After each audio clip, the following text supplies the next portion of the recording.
কথা বলবার, একটু আলোচনা করবার। আপনারা সবাই জানেন, অনেকে বাড়ি থেকে বেরোনোর সময়, আমার বাবাকেও দেখতাম ঠিক বেরোনোর সময় জয় জয় তারা বলে বাবা বাড়ি থেকে বেরোতেন। বাবা গত হয়েছেন 10 বছর, ঠিক 2014 সালে। তো বাবা খুব মা কালীর ভক্ত ছিলেন, এই জন্যই বোধহয় বলতেন। ঠাকুর এটা নিয়ে কি বলছেন?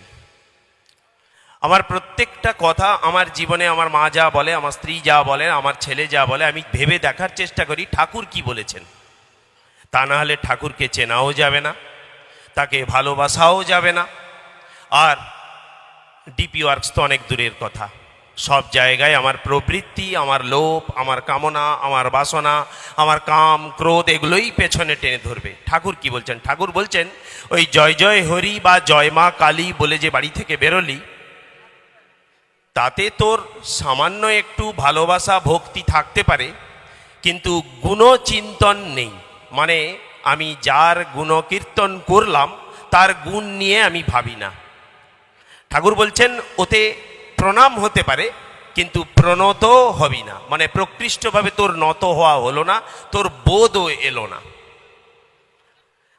তারপরেই ঠাকুর বলছেন, আকাশের দেবতা আমি খারাপ কাজ করলে আমাকে বাধাও দেন না, আবার ভালো কাজ করলে উৎসাহও দেন না। তাহলে আমার যে কোনো কাজে আমার প্রেরণা কে হবেন? পাথরের বিগ্রহ নাকি লিভিং আইডিয়াল? আমরা এই জন্যেই ঠাকুরকে ধরেছি। আমাদের সামনে একজন জীবন্ত অ্যাডভাইসার দরকার। সেই পরম্পরা, আচার্য পরম্পরায় তিনি কাজ করছেন, তিনি লীলা করে চলেছেন। ঠাকুর আচার্যের কি সংজ্ঞা দিয়েছেন? ঠাকুর বলছেন, দেখবি যে নিজের প্রতিষ্ঠা, নিজের চাওয়া, নিজের বাসনা, নিজের যে কোনো সুখ সমৃদ্ধিতে একেবারে উদাসীন, ইষ্ট প্রতিষ্ঠা ছাড়া, তিনিই আচার্য। আপনারা দেওঘরে গেলেন, একদম দিনের পর দিন যদি 1 মাসও থেকে যান, আচার্যদেবের সামনে আপনাদের প্রতিদিনই এ কথা মনে হবে। ঠাকুরকে জিজ্ঞেস করা হয়েছে যে ঠাকুর সদ্গুরু কে? ঠাকুর যে ব্যাখ্যা দিয়েছেন, বলে যে ক্ষুধায় খাদ্য দেয়, যিনি তৃষ্ণায় জল দেন, যিনি বিপদে আমাদের উদ্ধার করেন, এই পর্যন্ত আমরা সবাই জানি। তারপরেই ঠাকুর বলেছেন, যিনি সম্পদে আমাকে স্থির রাখেন। এটি আমাদের কারণ নেই, পয়সা হলেই আমাদের অস্থিরতা বাড়ে। যিনি আমাদের সম্পদে স্থির রাখেন, তিনিই সদ্গুরু। আপনারা সবাই শুনেছেন, অনেকের বাড়িতে হয়তো একটি ছবি বা কিছু প্রসাদ, আমার বাড়িতে অন্তত পৌঁছেছে। আগামী 22শে জানুয়ারি অযোধ্যায় রাম মন্দির প্রতিষ্ঠা হতে চলেছে। ভগবান রামচন্দ্রের শ্রী বিগ্রহ প্রতিষ্ঠা হবে, প্রাণ দেওয়া হবে। আপনারা, আমি একটি বাড়িতে ডিপি ওয়ার্কসে গেছিলাম। আমার যদিও অভিজ্ঞতা নেহাতি ক্ষীণ, মানে 2-10টা বাড়িতে কি 10টা 20টা 5-7টা 10টা গ্রাম ঘোরা, খুব একটা অভিজ্ঞতা নেই। তবু একটি বাড়িতে এই ডিপি ওয়ার্কসের কাজে যেতে ওই বাড়ির বড় ছেলে হঠাৎ বেরিয়ে এলো, বলে আপনারা যে অত দীক্ষা করছেন, আপনারা জানেন আগামী 22শে জানুয়ারি অযোধ্যায় রাম মন্দির প্রতিষ্ঠা হতে চলেছে? আপনারা আগে বলুন, এটা নিয়ে আপনারা কি ভাবছেন? দেশে যখন হিন্দুদের উপর অত্যাচার হয়, কই আপনারা তো প্রতিবাদ করেন না? ঠাকুর কি বলেছেন? ঠাকুর রাম মন্দির প্রতিষ্ঠা নিয়ে বলেননি। ঠাকুর বলেছেন আমাদের দেশের গভর্নমেন্ট কীরকম হওয়া উচিত। অসাধারণ উদাহরণ দিয়েছেন। বলে, জানিস আমার পছন্দ হচ্ছে রামরাজ্য হবে। সবাই আমরা বলি না, ও রামরাজ্য ফিরে আসবে। ঠাকুর ব্যাখ্যা দিয়েছেন, বলে জানিস রাজাও থাকবে, পার্লামেন্টও থাকবে। ব্রিটিশদের যেমন আছে, ইংল্যান্ডে এখনো আছে, পার্লামেন্টও আছে, আবার রাজাও আছে। ঠাকুর বলছেন রাম রাজা ছিলেন, কিন্তু তার ক্যাবিনেট সেক্রেটারি ছিলেন বশিষ্ঠ। তার নির্দেশে তিনি শাসন পরিচালনা করতেন। ঠাকুরকে জিজ্ঞেস করা হয়েছে এটি কেন? না, যে মানুষ লোক কল্যাণ করতে চায়, যে মানুষের সেবা করতে চায়, তার জীবনে যদি ইষ্ট না থাকে, সে কখনোই কোনো শুভ কাজ করতে পারে না। ঠাকুরকে জিজ্ঞেস করেছে, ঠাকুর একটু বুঝিয়ে বলুন। বলে, যে ইষ্ট গ্রহণ করেনি, সে যখন শুভ কাজ করতে যায়, সে প্রবৃত্তির কবলে পড়ে যায়। দেখা গেছে তার শুভ করতে চাওয়ার পেছনে, এটি আপনারা ভুরি ভুরি উদাহরণ পাবেন, দেখা গেছে তার শুভ করতে চাওয়ার পেছনে হয় অর্থের লোভ আছে, নয় যশের লোভ আছে, নয় মান প্রতিপত্তি, এমনকি ঠাকুর শেষে বলেছেন মেয়ে ছেলের প্রতিও লোভ থাকতে পারে। ঠাকুর বলছেন যে ভেজালকে ঠেকাতে গেলে ইষ্ট গ্রহণ প্রয়োজন। ইষ্ট মানে সদ্গুরু। তো তাকে গ্রহণ করলে আমার কি হতে পারে, আমাকে তো আগে জানতে হবে যে তিনি কে। আমরা তো ঠাকুরকে অনেক সময় না বুঝে জেনেছি বা না জেনে বুঝেছি, যে কোনো একটা, আর দুটোই বিপজ্জনক। ঠাকুর বলছেন সঙ্গ করলেই তাকে চেনা যায়। তারপরেই ঠাকুরকে বলা হয়েছে যে ঠাকুর আপনাকে যে ভালোবাসবো, আমরা ভালোবাসবো কোন স্বার্থে? আমরা আত্মস্বার্থী হব না ইষ্ট স্বার্থী হব? ঠাকুর বলছেন অত ভাববার দরকার নেই। তোমার আত্মস্বার্থ যদি ইষ্ট স্বার্থে হয় তাহলে আত্মস্বার্থে কোনো লোভ নেই, কোনো ক্ষতি নেই। আমরা সাধারণ মানুষ এই দুটো কথার কোনো মানেই বুঝতে পারেনি সাধারণভাবে। ঠাকুরকে জিজ্ঞেস করে যে ঠাকুর উদাহরণ দিয়ে বলুন। ঠাকুর বলছেন ধরা যাক তুমি ভাত খেতে বসলে, তুমি যতক্ষণ শরীর বাঁচিয়ে ভাত খাচ্ছ আত্মস্বার্থ থাকলো, আবার ইষ্ট স্বার্থও থাকলো। আর প্রয়োজনের চেয়ে বেশি যখন ভাত খেয়ে ফেললে, শরীর অসুস্থ হলো, তারপর তুমি আর ইষ্ট সেবার অনুকূল ব্যক্তি নও। তার মানে তোমার আত্মস্বার্থ ইষ্ট স্বার্থকে ব্যাঘাত ঘটালো। সঙ্গে সঙ্গে ঠাকুরকে জিজ্ঞেস করা হয়েছে যে ঠাকুর আপনি তো এই ইষ্ট স্বার্থ কথাটা সবসময় বলেন, আমি ইষ্ট স্বার্থে এগোবো না ইষ্ট প্রতিষ্ঠায় এগোবো? ঠাকুর বলেন দুটোর মধ্যে অন্তরায় না থাকলে কোথাও কোনো সমস্যা নেই।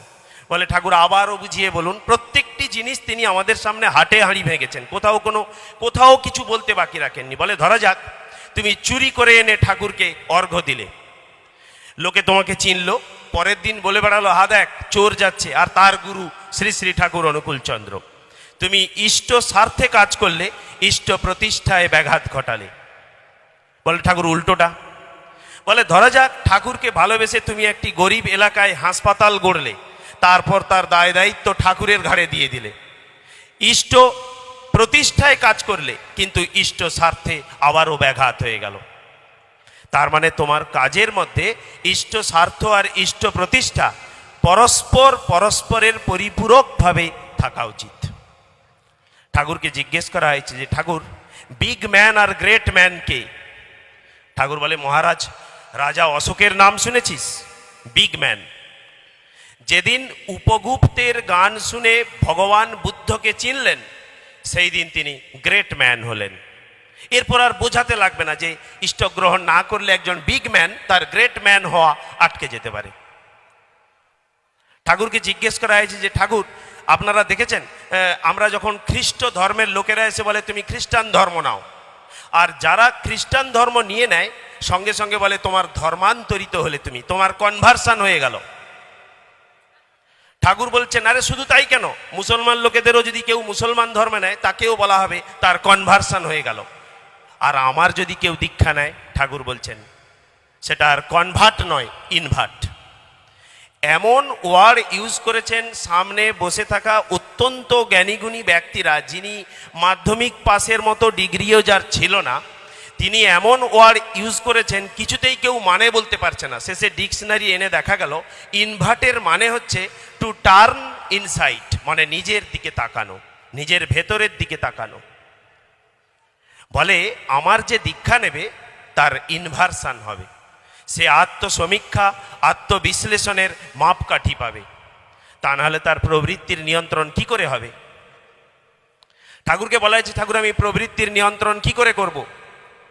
বলে যত প্রবৃত্তি তোর ঘাড়ে উঠে পড়ে চড়ে পড়ুক, আমি কোনো লোভ লালসা কামনা বাসনা যশ প্রতিপত্তি আমি কোনো কিছুকে বাদ দিতে বলিনি, কোনো কিছুকে এক্সটিংক্ট করতে বলিনি, নিবৃত্ত করতে বলিনি। আমি বলেছি যা আমার গুরুর কাজে লাগে না তার কোনো প্রয়োজন আমার জীবনে নেই, তা স্ট্যান্ড স্টিল হয়ে যাক, স্তব্ধ হয়ে যাক। ঠাকুর বলছেন যে প্রবৃত্তি আমার গুরুর কাজে লাগে না তার কোনো দাম আমার কাছে নেই। ঠাকুরকে জিজ্ঞেস করা হয়েছে এই রকমই কথোপকথনে আবারও জিজ্ঞেস করা যে ঠাকুর এই যে আমরা সকালে উঠে বলি আমি অমানি আমি অক্রোধী, এই আমি অমানিটা কি জিনিস? বলে কেন, আমার মান থাকবে না? বলে তা কখনো হয়? আমি অমুক লোকের বাড়িতে জন্মেছি, অমুক বিদগ্ধ লোকের আমি ছেলে, আমার মান থাকবে না? আমি বশিষ্ঠের ছেলে, আমার মান থাকবে না? ঠাকুর বলেছেন মান থাকবে, কিন্তু লোক এসে আমাকে প্রণাম করুক, লোক এসে আমাকে খাতির করুক, লোক এসে আমাকে হাত ধরে উঠিয়ে নিয়ে যাক, এই বোধ যেন না থাকে। মান তো থাকবেই, কিন্তু অমানি হওয়ার বোধ তাই। বলে ঠাকুর এই যে সো অহম আমাদের হিন্দু শাস্ত্রে বলা হয়, অহং ব্রহ্মাস্মি, বলে এই অহম কথার মানে কি? ঠাকুর কিন্তু কিসে যে জানতেন না, এটি একটি রহস্য। ঠাকুর বললেন দেখ তো, অহমের মানে হওয়া। আমিও জীবনে জানতাম না, আমার সংস্কৃতে কোনো জ্ঞান নেই। তারপরে সেই বইতে যারা সংস্কৃত পণ্ডিত ছিলেন খুঁজে টুঁজে এদিক ওদিক থেকে দেখা গেল অহম শব্দ এসছে অসমত, অদন্তসয় ম দ, অসমত মানে হওয়া। ঠাকুর তার মিনিং বার করেছেন ক্ষেপণ, ব্যাপন, আচ্ছাদন, নিক্ষেপণ, এইরকম মানে কোনো কিছু হয়ে ওঠা। অতএব ঠাকুর বলছেন যে আমি যেখানে অহম মানে হওয়া জানি না, তার মানে আমি করতেও জানি না। এই জন্যই বোধহয় ঠাকুর বারবার জোর দিয়েছেন করো, হও, পাও।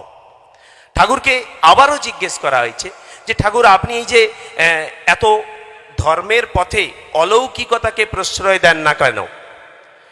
আপনি নিজে এক ব্যক্তি বোয়াল মাছ কিনে নিয়ে যাচ্ছিল, তাকে দেখে বললেন খাস না, পেট খারাপ হবে, আপনি জানলেন কি করে?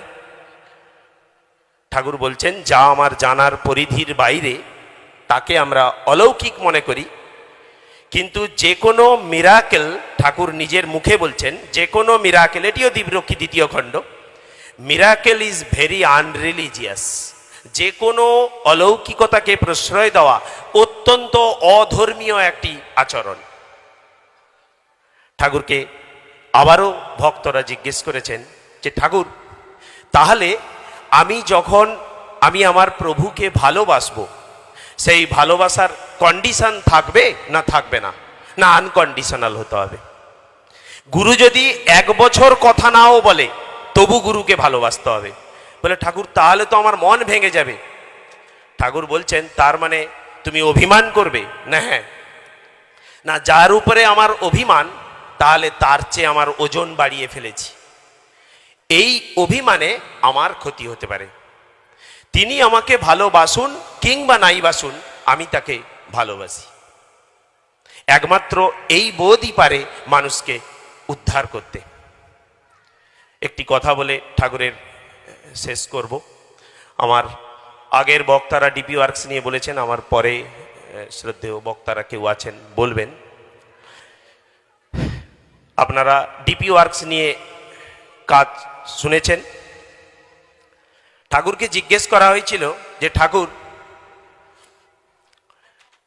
আমি যদি ইষ্টকর্মে লেগে থাকি আমার গ্রহদোষ কাটতে পারে, আমার কর্মফল নিয়ন্ত্রিত হতে পারে? না হ্যাঁ, নিয়ন্ত্রিত হতে পারে। না কিভাবে? না ধরো যাক তোমার স্ত্রীর সাথে রোজ ঝগড়া হয়, তুমি কি করলে? ঠাকুরের যাজনের উদ্দেশ্যে কোনো এক ঋত্বিক দাদার সঙ্গে গায়ে গায়ে ঘুরলে। দিনের পর দিন বেশ কিছুদিন কাটিয়ে যখন বাড়ি ফিরলে তোমার শরীর মন ভালো হয়ে উঠলো, তুমি ঠাকুরের যাজন করলে, তোমার শরীরের ভেতরের বিভিন্ন রকমের শুভ চিন্তা ফিরে এলো, এবং বাড়ি ফিরে এসে দেখলে যে বাড়িতে থাকলে যে দুর্ঘটনা ঘটবার সম্ভাবনা ছিল বা যে ক্রোধের পরিবেশ ছিল সেটাও স্তিমিত। এভাবেই তার কাজের মধ্যে আমার কর্মফল নিয়ন্ত্রিত হতে পারে। আপনাদের প্রতি প্রত্যেকে ভালো থাকবেন। আর ঠাকুরকে ভালোবাসবার জন্যে কোনো বিরাট কোনো শর্ত লাগে না, নিজেরাই ভালোবেসে তার কাজ করুন, ঠাকুরের সত্যানুসরণ পড়ুন, তাতেই আপনাদের ঠাকুরকে চেনা হবে। জয় গুরু।